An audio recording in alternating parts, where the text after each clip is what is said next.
Hi there, welcome to our empathy training program. Empathy is the ability to understand, share, and appropriately respond to others' emotions and experiences. There are three main types of empathy. That includes affective empathy, the ability to respond to other people's emotions appropriately; somatic empathy, the ability to feel what another person is feeling; and cognitive empathy, the ability to understand someone's response to a situation. True empathy combines both cognitive understanding and emotional connection, leading to compassionate responses. Core components of empathy include understanding, sharing, and responding. To understand is to comprehend another person's perspective and situation. Sharing is experiencing emotional resonance with others' feelings, and responding is taking appropriate action based on empathetic understanding. It's common to liken empathy to "I feel with you" because it's stepping into someone else's emotional experience, sharing their perspective and feelings, connecting at an equal emotional level in order to create genuine understanding and connection. An example of empathy is, "I can feel how devastating this loss must be for you. I'm here with you in this pain." Like I said before, cognitive empathy is understanding how another person feels. It's mental perspective taking and theory of mind. It's understanding others' thoughts, beliefs, and intentions and recognizing emotional states through cues. This can be developed through education and practice. Affective empathy, unfortunately, is harder to control in practice. It's more instinctive. It's "I feel what you feel." It's an emotional contagion and shared feelings, a physiological response to others' emotions, and automatic emotional mirroring. Empathy as a whole is very different from sympathy. Sympathy is feeling sorry for someone, pity or concern. It's very distant. As you can see here, there's a person looking down at someone just saying, "Oh, I feel so sorry for you," versus empathy is truly sitting and walking with a person and dealing with what they're going through together. Sympathy can feel patronizing or dismissive, and it often creates distance rather than connection. An example of a sympathetic response could be, "I'm sorry this happened to you, but at least you have your health." So research has found that empathy can be enhanced through mindfulness, meditation, perspective-taking exercises, and diverse social experiences. Mindfulness curriculums often include social and emotional learning components, and this really helps foster empathy, compassion, and emotional intelligence.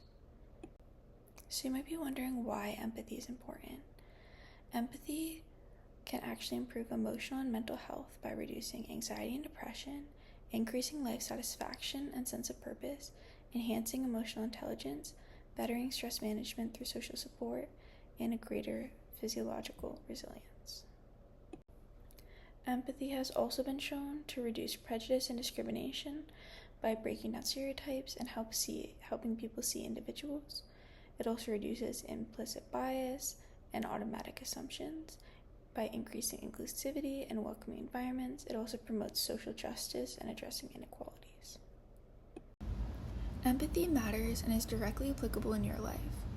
It can increase pro-social behavior and cooperation, have greater collective efficacy and social cohesion, enhance civic engagement, and help better with conflict prevention and resolution. For example, if you and a neighbor were disagreeing about noise levels of late-night gathering, if instead of arguing you truly listened to their perspective and understood where they were coming from, it would be much easier to make a compromise and end up where both of you can have the rest you need, as well as also enjoy yourself and have fun. Empathy can help turn potential conflict into understanding, which can make our community more cooperative and connected, as well as helping increase support and encouraging people to volunteer and show up for those in need. Unfortunately, there are barriers to empathy. These include stereotyping, which is making assumptions based on a group; confirmation bias, which is directly seeking out information that confirms your existing beliefs; the fundamental error attribution, which is blaming character rather than circumstances. The just world hypothesis, which is believing people get what they deserve. And also in-group favoritism, which is caring more about those that are similar to ourselves or that we have stuff in common with. Additional barriers to empathy include mental fatigue and cognitive overload.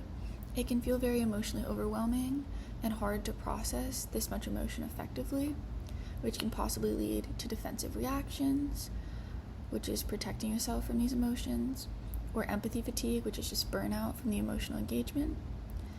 It can also cause time and pressure issues, as well as multitasking and divided attention.